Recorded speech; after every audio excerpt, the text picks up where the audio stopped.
Halo guys, kembali lagi di channel Pradana JK. Pada kali ini kita akan melanjutkan sesi materi di mata kuliah pemasaran jasa yang akan membahas tentang mengelola orang untuk keunggulan layanan. Baik, kita langsung aja masuk ke pembahasan untuk materi kita hari ini. Pentingnya karyawan dan layanan.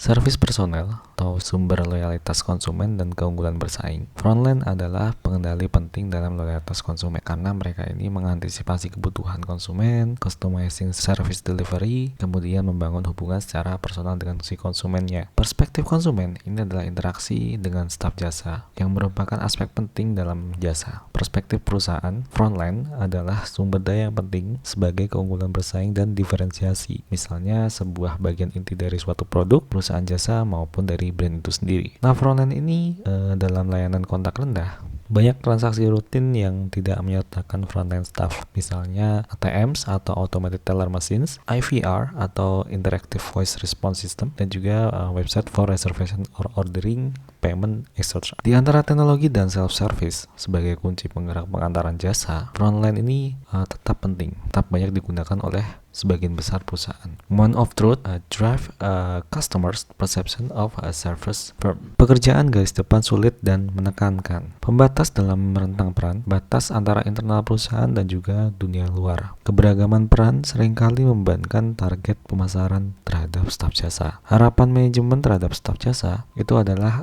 menyenangkan konsumen, cepat dan efisien dalam bertugas, menjual dan juga menggunakan harga yang sesuai. Tekanan dalam frontline employees ada 3 penyebab penekanannya, yaitu adalah personal versus perannya, misalnya konflik antara peran dalam pekerjaan dan kepribadian serta kepercayaan employee. Organisasi harus menginstal profesionalisme pada frontline staffnya. Kemudian organisasi versus klien, dilema antara mengikuti aturan perusahaan atau memuaskan permintaan konsumen. Nah, konflik ini biasanya terjadi pada organisasi yang tidak berorientasi kepada si konsumennya. Kemudian yang penyebab ketiga adalah klien versus klien, yaitu konflik antara konsumen yang meminta campur tangan staf jasanya. Kemudian emosi tenaga kerja, yaitu berkaitan dengan ekspresi sosial, mengharapkan emosi selama transaksi jasa. Forma emosi tenaga kerja dalam respon masyarakat atau peraturan manajemen dapat memberikan tekanan bagi si frontline ini sendiri. HR yang baik harusnya menekankan pada rekrutmen yang selektif, pelatihan, konseling, dan juga strategi untuk meredakan tekanan bagi si frontline ini. Karena tadi si frontline ini berinteraksi secara dekat dengan si konsumen itu sendiri. Lingkaran dan kegagalan, keadaan, serta kesuksesan. Lingkaran kegagalan ini sering berorientasi pada lingkaran konsumen dan juga lingkaran employee. Lingkaran employee ini biasanya misalnya pendapatan rendah, desain sempit pekerjaan menggunakan skill rendah, menggunakan teknologi untuk mengontrol kualitas, pembayaran gaji rendah, minimal seleksi, minimal pelatihan, employee-nya cenderung bosan, employee tidak puas dengan sikap jasa yang buruk, serta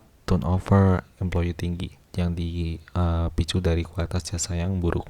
Sedangkan lingkaran konsumen ini penyebabnya dari kegagalan adalah ketidakpuasan si konsumen, kemudian tidak ada kesinambungan antara hubungan dengan konsumen, kegagalan mengembangkan loyalitas konsumen, konsumen yang berpindah atau beralih, kemudian terakhir adalah pengulangan penekanan menarik konsumen yang baru.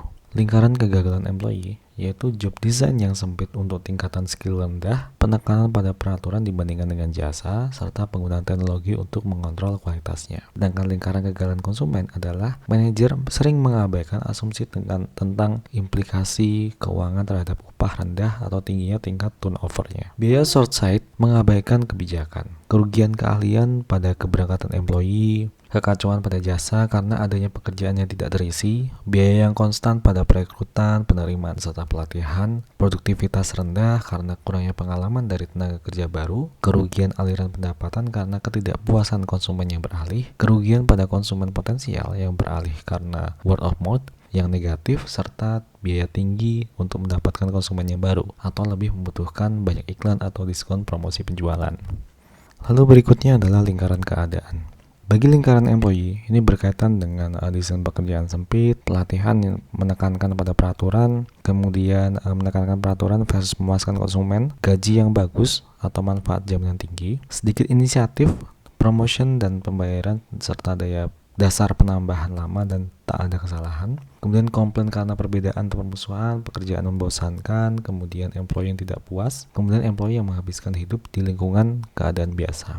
Nah, bagi lingkaran si konsumen, Keadaan ini misalnya konsumen tidak puas, kekesalan pada ketidakfleksibelan dan kurangnya inisiatif employee atau komplain pada employee, kemudian tidak ada dorongan bekerja sama untuk memperoleh hasil jasa yang lebih baik. Penyedia lain terlihat sama buruknya, konsumen mengalami horror stories, dan juga jasa yang tidak berfokus pada kebutuhan si konsumennya.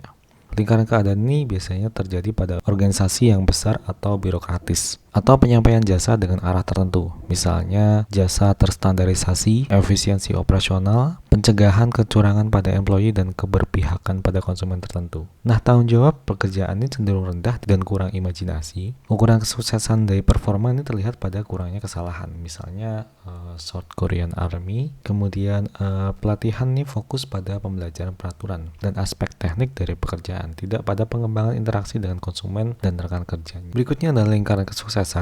Dari sisi employee, misalnya perluasan job design, gaji di atas rata-rata, insentif, kemudian pelatihan luas, sikap employee yang puas, turnover yang rendah, kualitas jasa yang tinggi, keuntungan pendapatan yang tinggi. Sedangkan dari sisi konsumen, ini misalnya tingkat kepuasan konsumennya tinggi, konsumen loyal, rendahnya peralihan konsumen, hubungan berkesinambungan dengan konsumen, pengulangan penekanan pada loyalitas konsumen dan ingatannya. Pandangan longer term pada performa keuangan, perusahaan menemukan keberhasilan dengan berinvestasi pada manusia, kompensasi yang menarik sehingga memberikan pekerjaan yang baik. Kemudian lingkaran kesuksesan ini adalah fokus pada perekrutan, pelatihan intensif, gaji yang tinggi dan yang diakibatkan oleh tenaga kerja, sehingga nanti tenaga kerjanya akan lebih bahagia dalam bekerja serta memberikan kualitas tinggi dan memuaskan bagi si konsumennya. Perluasan job description dengan memberikan pelatihan sehingga memungkinkan frontline staff ini untuk mengendalikan kualitas serta fasilitas service recovery. Konsumen ini akan menjadi lebih loyal karena menghargai hubungan yang berkesinambungan dalam hubungan jasa, kemudian memperoleh kepuasan yang tinggi yang berhubungan dengan kualitas yang baik. Human Resource Management. Bagaimana cara mengelola manusia menjadi unggulan jasa?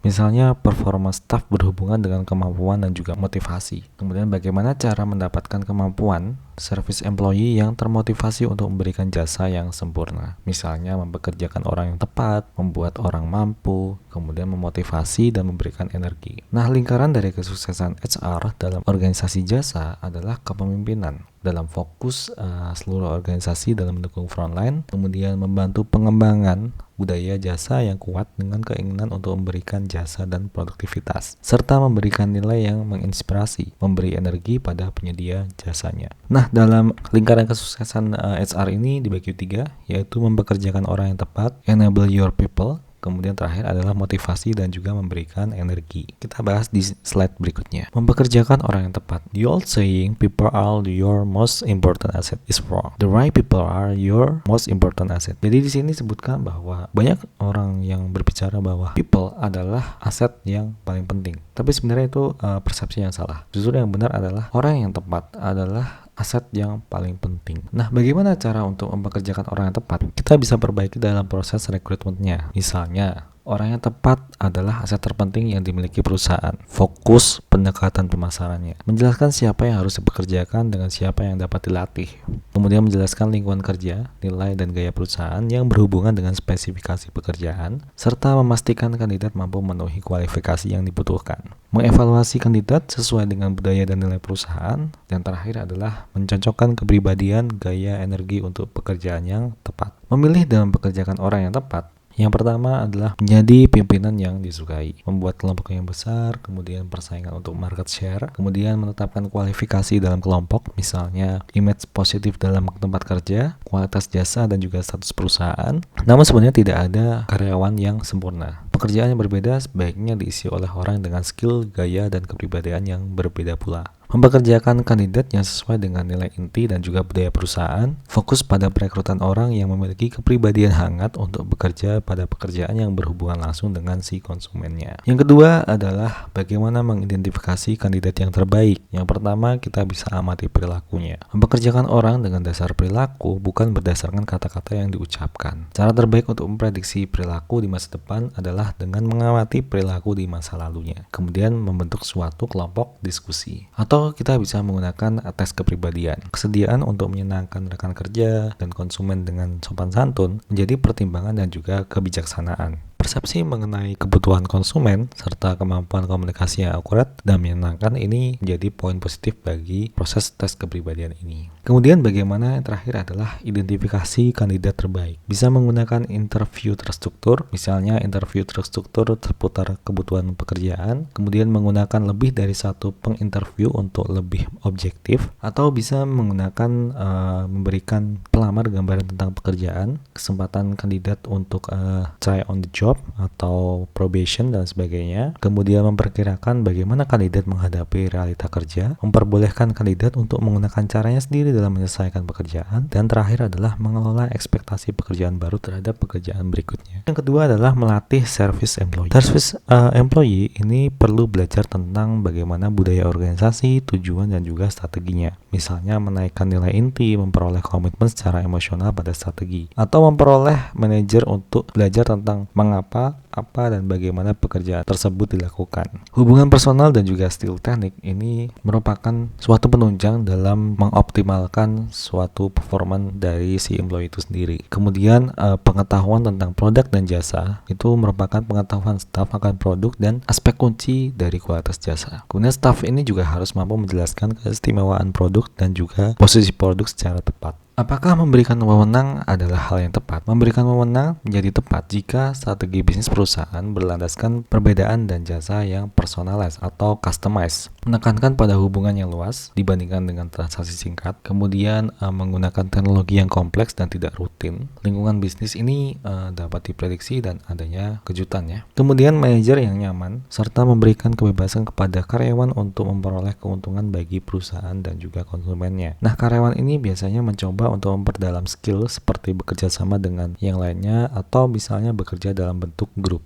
Control versus involvement model of management. Control memusatkan pada 4 kunci utama pada organisasi puncak. Keterlibatan mengurangi. Keterlibatannya itu mengurangi kekuatan dalam mempengaruhi prosedur kerja dan juga petunjuk organisasi. Misalnya quality cycle, kemudian ada self-managing teams dan sebagainya. Kemudian informasi tentang hasil operasi dan ukuran dari performa bersaing. Kemudian reward berdasarkan performa organisasi, misalnya bonus, profit sharing, atau stock ownership. Yang terakhir adalah pengetahuan atau skills yang memungkinkan employee untuk memahami dan berkontribusi pada performa organisasi. Nah, tingkatan keterlibatan employee ini ada 3 ya. Ada keterlibatan saran, yaitu berkaitan dengan karyawan yang membuat rekomendasi melalui program perumusan. Kemudian kedua adalah keterlibatan kerja, yaitu dengan cara mendesain ulang pekerjaan atau melakukan training kembali supervisor reoriented pada performa fasilitas. Yang terakhir adalah keterlibatan tinggi, yaitu berbagi informasi,